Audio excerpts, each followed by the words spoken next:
Hello बच्चों, नमस्ते। कैसे हैं आप सब लोग? कहाँ कहाँ से हो आप लोग? बताइए एक बार जरूर। भाई साहब, हर स्टेट का नाम मैं कमेंट्स में पढ़ पा रहा हूँ। ये बहुत अच्छी बात है। और आपका आरडब्ल्यूए हर स्टेट में पहुंच रहा है, हर स्टेट का बच्चा आरडब्ल्यूए पे भरोसा कर रहा है। इससे बढ़िया बात मेरे लिए तो कुछ नहीं हो सकती, है ना? तो एक बार अपने स्टेट का नाम लिखेंगे तो मैं भी एक देखूंगा कि भाई हर मतलब भारत के कोने कोने से जो है ये वीडियो देखा जा रहा है। मुझे भी अच्छा लगता है फिर तो एग्जाम में आज किन बातों का मतलब मैं बताऊंगा कि एग्जाम में इन बातों का जरूर ध्यान रखेंगे। कितना मार्क्स जरूरी होगा, ऐसे बहुत बच्चा सुनना चाहता है। इस बार कंपटीशन कम ये शब्द मैंने क्यों लिखा है इसका भी मैं आपको कारण बताऊंगा, और कुछ जरूरी टिप्स भी आपको साथ में दूंगा। लेकिन उससे पहले मैं आपको बता देना चाहता हूं बच्चों, एक रूल जो एसएससी जीडी में पहली बार लगने जा रहा है और जो और किसी में नहीं लगा है, अब तक किसी एसएससी एग्जाम में नहीं लगा है। सब स्टेट के नाम आ गए, एमपी हो, राजस्थान हो, वेस्ट बंगाल हो, यूपी तो भरा पड़ा है, बिहार भरा पड़ा है, असम है ना, त्रिपुरा, सब सब नाम आ चुके हैं, जम्मू कश्मीर, जम्मू जम्मू के चीते, है ना, और झारखंड। ठीक है। हरियाणा तो खैर है ही, वेस्ट बंगाल काफी देर से चल रहा है। ठीक है, तो सभी नाम मेरे सामने आ चुके हैं। अलीगढ़ भाई कोई स्टेट नहीं है ना? इसको स्टेट घोषित करवाना है क्या? ठीक है, हिमाचल, वाह। ठीक है, पंजाब, लखीमपुर खीरी, यूपी वालों मान जाओ।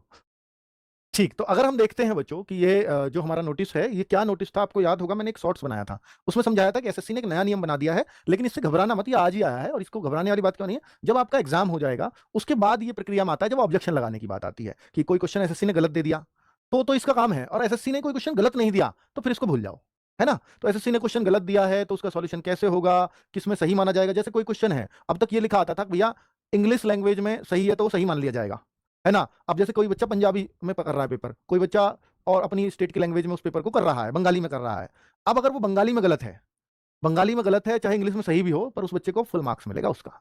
और बंगाली में गलत है इसलिए भाई 8वां क्वेश्चन वो कहीं और भी आया होगा किसी और से, मान लीजिए हिंदी में वो सही है तो फिर वो क्वेश्चन को फिर बंगाली वालों को मिलेगा। हिंदी वालों में तो सही मिला था वो क्वेश्चन, तो हिंदी वालों को तो फिर जो है पूरा पूरा मतलब उस पर नंबर नहीं मिलने वाला, वो केवल बंगाली बच्चों को मिल पाएगा, है ना? तो इस बार से लागू होने जा रहा है अब जो आपका एसएससी एग्जाम है, ये वाला नियम। दूसरा, एसएससी 2026 के बच्चों को जो अभी समस्या आ रही है कि भैया प्रवेश पत्र जल्द, ये लिख दिया था और ये आज के न्यूज़पेपर में एग्जाम सिटी स्लिप तो जारी हो गई, प्रवेश पत्र जल्द। तो प्रवेश पत्र की बात इन्होंने लिखी थी 2 से 3 दिन पहले डाउनलोड किए जा सकते हैं, और ये नोटिस भी 19/4 का पड़ा हुआ है। 2 से 3 दिन पहले, पहले 3-4 डेज होता था, अब ये और कम टाइम कर दिया ताकि बच्चा सेटिंग कर ही ना पाए एग्जाम सेंटर पे। इतनी इतने नजदीक बताओ उसको कि उसके पास टाइम ही ना बचे। तो 2-3 डेज, अब 2-3 दिन। वैसे आपको सिटी तो पहले ही उन लोगों ने बता दिया है, तो अगर आपको बुकिंग करनी है, सिटी रिजर्वेशन की दिक्कत है, वो तो आप कर सकते हो, लेकिन सिटी तो वही रहेगा, लेकिन एग्जाम सेंटर कहां होगा उस सिटी में, ये एडमिट कार्ड पे आता है। तो ये 2-3 दिन पहले, यानी आज 24 तारीख है, 27 का आपको एग्जाम है, तो भाई आप ये मान लो या तो आज रात को आ जाएगा, आज रात को नहीं आया तो 25 को, यानी कल टाइम से आ जाएगा, कल ये टाइम से आएगा, रात नहीं होगी इस पे, टाइम से आ जाएगा। तो फिर क्यों चिंता करनी है जब आपको सिटी पहले से ही पता है? कुछ बुकिंग वुकिंग करनी है तो कर लीजिए। उत्तराखंड वालों और छत्तीसगढ़ वाले भी आ गए भाई, चलो। अब एक और चीज बता देता हूं आप लोगों को। तो एडमिट कार्ड का पॉइंट क्लियर हो गया सबको, है ना? ठीक है सर, आ गया है। अरे कहाँ गया यार, अभी तो नहीं आया। गुजरात, राजस्थान, ठीक है। अभी मैं बात कर लेता हूं बच्चों कि कितने फॉर्म इस बार भरे गए हैं। तो 48,83,309 फॉर्म कंपटीशन की अगर मैं बात करता हूं तो पिछली बार अगर मैं इन फॉर्म की बात करूं तो 52 लाख थे। पिछली बार लास्ट टाइम 2025 वाले में ये 52 लाख फॉर्म थे, जो इस बार 48 लाख है। तो फॉर्म तो लगभग सेम है, इसको आप ये मत मानो कि ये बहुत कम हुआ है। पर पिछली बार आप कह रहे हो कि शुरुआत में 39,000 वैकेंसीज थी। कितनी? 39,000। बाद में वो बढ़ करके 54,000 हुई थी, लेकिन शुरुआत में 39,000 थी। और अब जो वैकेंसीज है वो 26,000 है ना? 26,000 या 25,000 कुछ जो भी है, तो 26,000 वैकेंसीज है। पहले ये 39,000 थी। अब ये भी पता है कब बढ़ी थी? ये एग्जाम के बाद बढ़ी थी, 54,000 जो हुई थी एग्जाम के बाद। तो अभी आपका एग्जाम तो हुआ नहीं है, तो मैं तो ये शुरुआत से कहता हुआ आया हूं कि 26,000 वैकेंसीज बहुत कम है, ये बढ़ानी पड़ेंगी एसएससी को, ये बढ़ेंगी भी, क्योंकि इंडिकेशन दे दिए थे कि किस किस की नई नई बटालियन होंगी। तो अभी आप आश्वस्त होकर के जाइए इस वजह से, क्योंकि ये 39,000 वैकेंसी थी, इससे पहले 45,000 है, उससे पहले 52,000 ये वैकेंसीज आ चुकी थी। तो बच्चों ने क्या सोचा कि यार इस बार तो वैकेंसीज कम है, तो 52 लाख में से पता कितने बच्चों ने एग्जाम दिया? मात्र 25 लाख ने। आधे से ज्यादा बच्चों ने एग्जाम ही नहीं दिया। इस बार भी 48 लाख में मुझे ऐसा लग रहा है, क्योंकि एक बार एग्जाम डेट आकर, पिछली बार तो ऐसा भी नहीं था, डेट आकर और हट गई है। और जब भी डेट आकर के और हटती हो तो एग्जाम देने वाले बहुत कम हो जाते हैं। आप ये मानो, मुझे तो इस बार ऐसा लग रहा है कि 20 लाख बच्चे ही एग्जाम देंगे बस। एक तो ये वैकेंसीज, पिछली बार भी ये वैकेंसीज थी, चलो इन वैकेंसीज से एकदम से आधे पे आ गए बच्चे, क्योंकि वैकेंसीज बढ़ नहीं रही, बाद में बढ़ गई तो बच्चे पछताए भी थे। लेकिन अब 26,000 ही हैं, ये तो इससे भी बहुत कम है। तो एक तो फॉर्म में इस बात का फर्क आ गया, है ना? और दूसरा फर्क अब यहां आ जाएगा।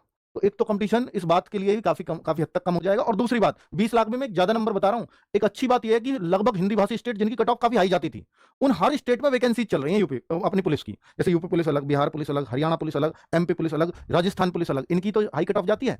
इन सभी स्टेट में, चाहे यूपी हो, चाहे एमपी हो, चाहे आप बिहार की कह लीजिए, चाहे आप जो है इसका हरियाणा की कहिए, चाहे आप राजस्थान की कहिए, ये सारे स्टेट्स की कट ऑफ सबसे हाई जाती है। और आप कहोगे सर दिल्ली पुलिस, तो दिल्ली पुलिस भी अपने आप में चल रही है, खैर, है ना, तो दिल्ली की भी कट ऑफ जाती है। तो इन स्टेट्स की अपने आप में एक वैकेंसी चल रही है, और जिन बच्चों का ये भी फॉर्म है, तो जिनका इधर नंबर आ गया, सोचिए जिन बच्चों का इधर नंबर आ गया अपने स्टेट की पुलिस में, वो जीडी नहीं देगा, ठीक है। और अगर वो जीडी नहीं देगा तो आप एक बात सोच करके देखिए कि इनका नंबर, ये किन बच्चों का आया होगा, ये नंबर सिलेक्शन किन बच्चों का हुआ होगा, ये उन बच्चों का सिलेक्शन हुआ होगा जो पहले से होशियार थे, जो कहीं भी नंबर डाल सकते थे। वो जीडी में वो वाले बच्चे हैं, भीड़ जो कम हुई है ना, ये सिलेक्टेड होने वालों की भीड़ कम हुई है, सेलेक्ट होने वालों की। ये ऐसे वैसे बच्चे बाहर नहीं हुए, नीचे के तो जैसे 4 लाख फॉर्म कम हो गए, इससे कोई फर्क नहीं पड़ता। ये फर्क उससे पड़ता कि ऊपर वाले कम हो, जिनके अच्छे मार्क्स आते हो, और इन पुलिस में वैकेंसीज आने से यहां पर कंपटीशन काफी हद तक इस बार कम देखने को मिलेगा, है ना। तो इन स्टेट्स में तो कंपटीशन इस बार बाकी स्टेट्स के मुकाबले, कारण बता दिया, सभी स्टेट वाले बच्चे यहां मौजूद हैं, सभी स्टेट वाले बच्चों को पता है कि हाँ भर्ती चली है इन स्टेट्स में, और इनमें जो अच्छे बच्चे थे वो सिलेक्ट भी हुए हैं, है ना। किन बातों का रखे ध्यान, देखिए ये ध्यान रखने वाली बात बता रहा हूं अब आपको, जिसको आपको बहुत ध्यान से सुनना है मेरी बात बच्चों। ये मैं कोई भी बात कहता हूं ना, मैं बच्चों के एक्सपीरियंस से कहता हूं। बच्चे ऐसे ऐसे आए हैं ना मेरे पास, फिर वो बाद में पछताते हो आप लोग भी। हर किसी बच्चे की बात ये काम की है कि जब आपके एग्जाम हॉल में आप एंटर कर जाओ, एग्जाम हॉल, सबसे पहली बात तो ये करना कि एग्जामिनेशन सेंटर पर जो आपका रिपोर्टिंग टाइम शुरू है, गेट बंद होने का समय मत देखना, उसको देखना ही मत, और रिपोर्टिंग टाइम है उससे पहले पहुंचने का टारगेट बनाओ, चाहे 5 ही मिनट पहले पहुंचो। रिपोर्टिंग टाइम आपका गेट बंद होने का समय को लास्ट टाइम मान के चले, उसको कभी मत देखना, वो आपके दिमाग को अशांत करती है वो बात। क्योंकि अगर आप रास्ते में हैं और आपने गेट बंद होने के समय, एडमिट कार्ड बहुत कंफ्यूज करेगा, एक तरफ लिखा रहता है रिपोर्टिंग टाइम, एक तरफ लिखा रहता है गेट बंद होने का समय, तो गेट बंद होने का समय देख मत लेना आप उसको, और उसको टारगेट भी मत मानना, वरना आप रास्ते में रहोगे, कभी कोई जाम की समस्या, कभी कहीं रेड लाइट, कभी कहीं कुछ, या किसी से कुछ रास्ते में थोड़ी बहुत चोट फेट अनहोनी कुछ हो गई, है ना। तो मैं उस बात के लिए कह रहा हूं कि भाई उसमें आप रिपोर्टिंग टाइम को अपना टारगेट बनाना, क्योंकि आप जिस दौरान आप रास्ते में रहोगे और आपके दिमाग में एक ही बात चलती रहेगी, यार गेट बंद होने से पहले मैं पहुंचूंगा या नहीं पहुंचूंगा, क्योंकि अगर 1 मिनट भी लेट हो गए तो एग्जाम दे नहीं सकते, कोई ताकत नहीं है फिर आपसे एग्जाम दिलवा दे, एसएससी इतनी सख्त चल रही है, ठीक है। अब आप मान लीजिए, मैं मानता हूं कि आप पहले पहुंच भी गए, गेट बंद होने के जस्ट पहले आप पहुंचे हो, तो पूरे रास्ते दिमाग में क्या चलता आया, दिमाग चलता ही आया एक ही चीज पर टारगेट है कि पहुंचूंगा टाइम से या नहीं, तो आपका दिमाग अशांत हो गया, जो एग्जाम में आपको डिस्टर्ब करेगा ही करेगा।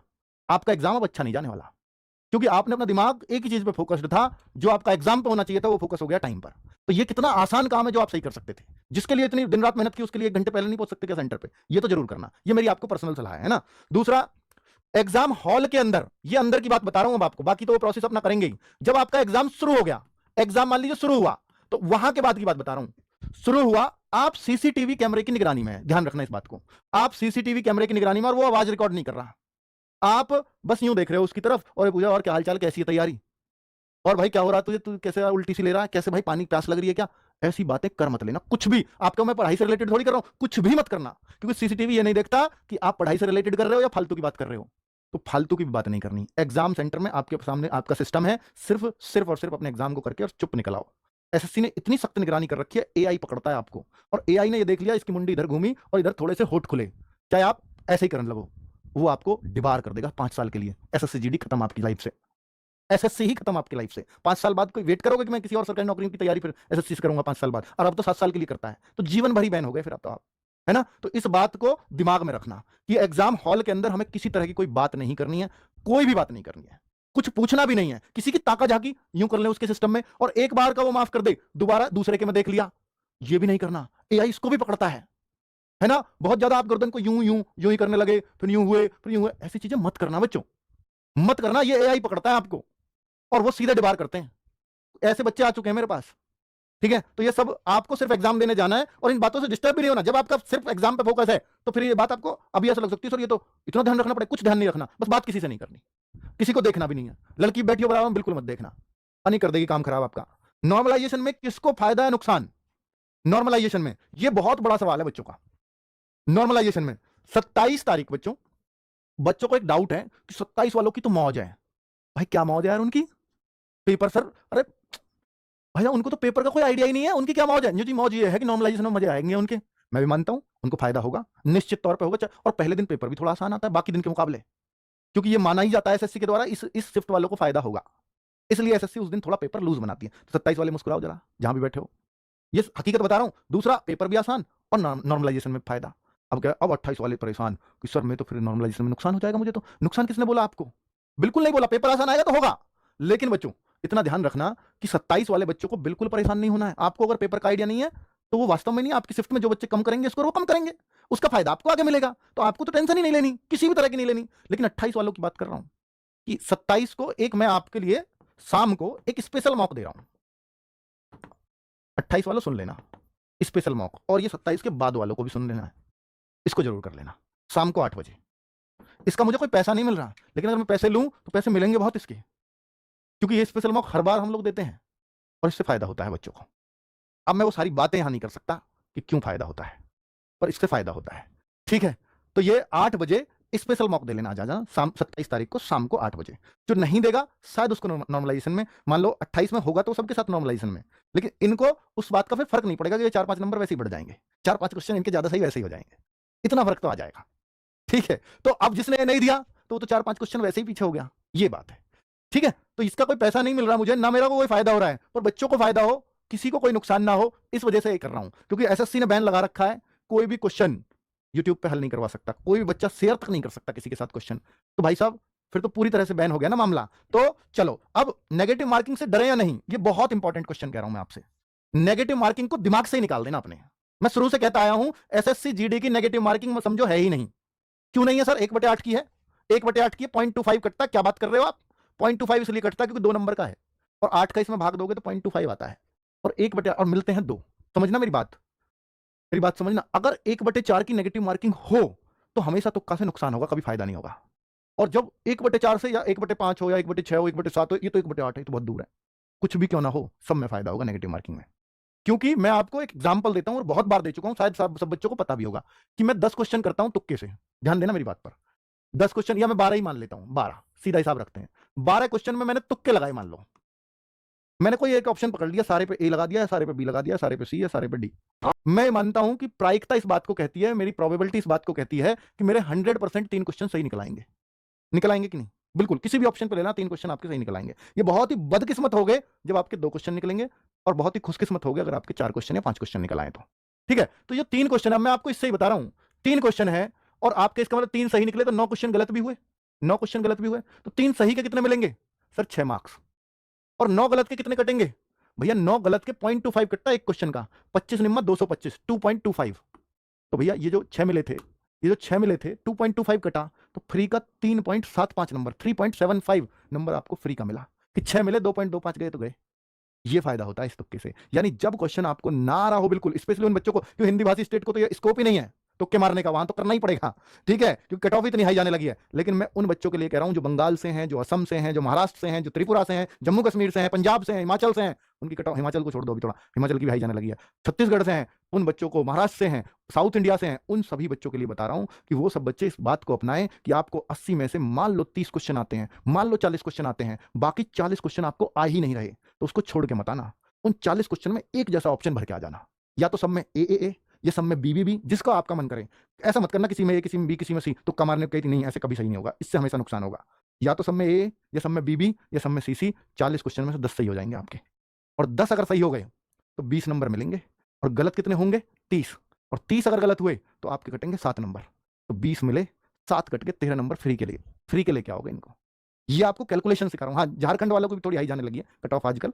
ठीक है, तो ये मैं आपको थोड़ा तरीका बता दिया है कि भैया नेगेटिव मार्किंग से क्यों नहीं डरना है। ठीक है, चलो, क्या एसएससी जीडी में क्या स्कोर टारगेट करें, ये हर बच्चे का सवाल हो सकता है। लेकिन बच्चों, क्या टारगेटेड स्कोर है, क्या कट ऑफ जा सकती है, कैसा पेपर, ये सब पेपर पर डिपेंड करता है। मैं आपको हर संडे कट ऑफ बता करके जाता हूं, और स्टेट वाइज बता करके जाता हूं। वो इसलिए बता के जाता हूं कि भैया ये नंबर है, और मान लीजिए हिंदी भाषी स्टेट है तो उनको 130-35 के आसपास होना चाहिए। ठीक है, ये 130-35, अब पेपर आसान आ गया तो 140-135 भी हो सकता है। अब जो मान लीजिए दूसरी कैटेगरी में लेता हूं, जैसे महाराष्ट्र की हुई, जैसे झारखंड की हुई, जैसे वेस्ट बंगाल की हुई, तो जो ये तीसरी कैटेगरी, दूसरी होती है उत्तराखंड, दिल्ली, हिमाचल प्रदेश और झारखंड। इन स्टेट्स के, इन 4 की दूसरी कैटेगरी है। तो इनमें हम मानते हैं कि इन वाले बच्चों के कम से कम 125 के आसपास सही होना चाहिए, है ना। और जो महाराष्ट्र और मैं बात करूं आपकी वेस्ट बंगाल की, तो इनमें मैं मानता हूं 115 के आसपास आपको लाना चाहिए मार्क्स। ठीक है, और दूसरा हम बाकी स्टेट्स को, जैसे हम नॉर्थ ईस्ट के अपने स्टेट्स को देखते हैं, आपको हाँ जम्मू कश्मीर की आप बात करेंगे, है ना, पंजाब की बात करेंगे, छत्तीसगढ़ की बात करेंगे, तो इन लोगों को मैं बोलता हूं 100 क्वेश्चन के आसपास आप कर लीजिए। गुजरात को आप बोलते हैं तो गुजरात 100 क्वेश्चन के आसपास आप कर लीजिए। ठीक है, एमपी, यूपी, राजस्थान, बिहार, है ना, तो ये सब, और ये तो सब तो राजस्थान, हरियाणा, ये सब तो आपको मालूम ही है कि मैंने 135 के आसपास आपको बताया है कि इतना आपको करना चाहिए, अगर आपका मतलब पेपर नॉर्मली जैसा हर बार आता है वैसा आया तो। ठीक है, एनसीसी के जुड़ेंगे आपके एग्जाम्स के मार्क्स में ही। ठीक है, और कर्नाटक वाले बच्चे हैं, साउथ इंडिया के बच्चे हैं, तो आपको भैया 75-80 मार्क्स लाने होंगे, अर्थात 40 क्वेश्चन को आप टारगेट करके चलिए कम से कम, तो आपका काम हो जाएगा। ठीक है। उड़ीसा वालों जम्मू कश्मीर का जो बताया है, जो गुजरात का बताया है, वही आपका 100 क्वेश्चन के आसपास है ना। वेस्ट बंगाल का और महाराष्ट्र का मैं बता रहा हूं 115 के आसपास आपको टारगेट करना चाहिए, आप सेफ हो जाओगे एकदम। ठीक है, सबका बता चुका हूं, सबका बता चुका हूं। अब हर स्टेट का नाम आ रहा है, जब मैं पूछ रहा था जब कोई स्टेट का नाम नहीं ले रहा था, अब लिया सीरियसली स्टेट का नाम, है ना। अब आपको कट ऑफ पूछनी है ना, तो अब अपने मतलब के लिए आ जाओगे। तो कुल मिलाकर के ये मेरा उद्देश्य था कि मैं आपको गाइड कर पाऊं, और मुझे लगता है कि मैं आपके सारे दिमाग में चल रहे सवालों का जवाब दे पाऊंगा। आप बहुत छोटे बच्चे हो, आप बहुत सारे बच्चे ऐसे हो सकते हैं जो पहली बार किसी कम्पिटिटिव एग्जाम में बैठेंगे, तो इन बातों का ध्यान रखना बहुत जरूरी था। समय से पहुंचना, किसी से बातचीत नहीं करना, इन 2 बातों का ध्यान रख लेना, फिर आपका जो सब कुछ एसएससी कर देगी। बाकी आगे हम बैठे, चाहे आपके फिजिकल की बात होगी उसमें भी आपको गाइड करेंगे, फिजिकल कैसे तैयार करें, फिजिकल के लिए क्या क्या, वो सब कुछ हम करवाएंगे आपको ऑनलाइन। मेडिकल के लिए हम आपको तैयार करेंगे, सब कुछ के लिए आरडब्ल्यू बैठा जब तक आपकी नौकरी नहीं मिल जाती। ठीक है, त्रिपुरा वालों, आप असम वालों, आप 80 मार्क्स अपना टारगेट बना लो। चंडीगढ़ वालों, आप भी 100 मार्क्स का अपना टारगेट, सॉरी 100 मार्क्स, 110 मार्क्स के आसपास ले आओ, आप हो जाएगा आपका। ठीक है सर, मेरा एग्जाम डेट पोस्टपोन हो गया, पहले 29 को थी, अब 20 मई के बाद पड़ा। ऐसा भी हुआ है भैया किसी के साथ? अगर हुआ हो तो एक बच्चा अब एग्जाम्पल है आपके सामने कि यानी जिस डेट को पहले थी 29 को थी इसकी, 29 अप्रैल को, अब उसका 20 मई के बाद कर दिया है ना, उस वाले वीक में। तो अच्छी बात है। ठीक है, तो चलिए भाई, सबका मैं बता चुका हूं। छत्तीसगढ़ भी 115 क्वेश्चन के आसपास आप अपना कर लीजिए। ठीक है, तो आप सब लोगों के डाउट सारे दूर कर दिए होंगे। बहुत सारी शुभकामनाएं, बहुत मेहनत हमने इस एग्जाम के लिए की है, बहुत गाइडेंस आपके टीचर्स ने दी है, हर बच्चे ने गागर में सागर से जुड़ा है, और गागर में सागर को देखकर ही मुझे पता लग गया था कि अब जो है कंपटीशन इस बार एसएससी में सबसे कम देखने को मिलने वाला है। तो इस बार सिलेक्शन होगा बहुत कम पे, आप देख लेना। इसलिए एग्जाम देने तो जरूर जाना। अगर आप इस सोच से जाते हैं कि हाई कट ऑफ जाती है इसलिए मैं एग्जाम देने ही ना जाऊं, तो फिर वो आपकी गलती होगी और आप इस पर पछताओगे। ये मेरा कहना है आपको। ठीक है, तो मैं बता चुका हूं बच्चों, सभी स्टेट्स के बच्चों को। और इतना अपने ऊपर भरोसा रखना कि अगर कोई क्वेश्चन नहीं आ रहा है आपको एग्जाम में, ऐसा भी हो सकता है 2-3 क्वेश्चन आपको लगातार ही ना आए आपके एग्जाम में, 2-3 क्वेश्चन आ ही नहीं रहे, तो उससे अब जो जिन स्टेट की हाई कट ऑफ जाती है, वो वाला बच्चा घबरा जाता है कि अब तो मेरा सिलेक्शन ही नहीं होना। उस वजह से वो और 2-4 गलत कर जाता है, और 2-4 गलत करने के बाद, उस हड़बड़ी में 2-4 और गलत करने के बाद, दिमाग खराब होने की वजह से 2-4 और ज्यादा गलत कराता है, और फिर भी आकर के देखता है अपने उस दोस्त को जिसको मैं अपने आप से होशियार समझ रहा था, वो मुझसे भी नीचे रह गया। फिर वो सोचता है अरे यार, इससे तो थोड़ा और ध्यान से करता, वो 2-3 भी गलत नहीं होते। फिर पछताने के अलावा हमारे पास कुछ नहीं रह जाता। इसलिए अपना बेस्ट देकर के आना, और ये सोचना है जब भी आप एग्जाम में देते हो कि जो आपको आता है, क्योंकि आपने बहुत मेहनत की है, जो आपको आता है वही आता है सबको, जो आपको नहीं आता वो किसी को भी नहीं आता। और कंपटीशन में इस बात का बिल्कुल फर्क नहीं पड़ता, अगर किसी को भी नहीं आता तो वो मेरिट पे कोई असर नहीं डालता, क्योंकि सब लोग वही पढ़ के जा रहे हैं जो आप पढ़ के जा रहे हो। आपसे अलग किसी के पास कुछ भी नहीं है। अगर आपको वो नहीं आ रहा तो किसी को भी नहीं आ रहा। आपने जो पढ़ा है वो बेस्ट पढ़ा है, और एग्जाम हॉल तक पढ़ते हुए मत चले जाना, बस ये रिक्वेस्ट है आपसे। पढ़ते हुए जाओ, फिर वहां कई 30 मार्क कहां मिलेंगे आपको ये कहते हुए कि भाई मैं तो 16 घंटे पढ़ा है, मैं 15 घंटे पढ़ा है, ये सब सवाल देख कितना मुश्किल है, ये तो हल ही नहीं होता। जीके में भाई ये बात पता है क्या तुझे, करंट अफेयर्स में ये बात पता है क्या, ये ऐसे बोलता है वो, और तुम्हें भी उस टाइम ऐसा लगता है यही एग्जाम में आएगा और यही मुझे नहीं पता। आपको ऐसे लगने लगता है, ऐसा कभी मत सोचना। ये सोचना कि ये बात तो मुझे सेंटर पर जाकर पढ़ाई से रिलेटेड करनी ही नहीं है, वरना वो आपका दिमाग अशांत हो जाता है। और पढ़ना आप कम से कम 12-14 घंटे पहले पढ़ना छोड़ दो, बिल्कुल पढ़ना छोड़ दो। 12-14 घंटे पहले किताब ही नहीं उठानी, जो मेहनत की है वो काम आएगी। लगता है ऐसा कि मैं सब कुछ भूल चुका हूं, लेकिन एग्जाम हॉल में जाते ही, पेपर सामने होते ही आप बखिया उधेड़नी शुरू कर दोगे। हमारे देसी में बोलते हैं बखिया उधेड़ दोगे पेपर की। पहले क्वेश्चन तक तो डर लगेगा, लेकिन जैसे ही फ्लो में आओगे तुरंत अप साइड हो जाओगे एकदम। चलिए भाई, बहुत बहुत शुभकामनाएं आपको। कल हम फिर से हाजिर होंगे पूरी टीम के साथ, जिसने भी आपको पढ़ाया है, वो सारे टीचर्स कल आपको आकर के अपना आशीर्वाद, अपनी शुभकामनाएं सब दे रहे होंगे। ऑल द वेरी बेस्ट बच्चों, मैं कल भी आऊंगा आपके साथ। थैंक यू, नमस्ते।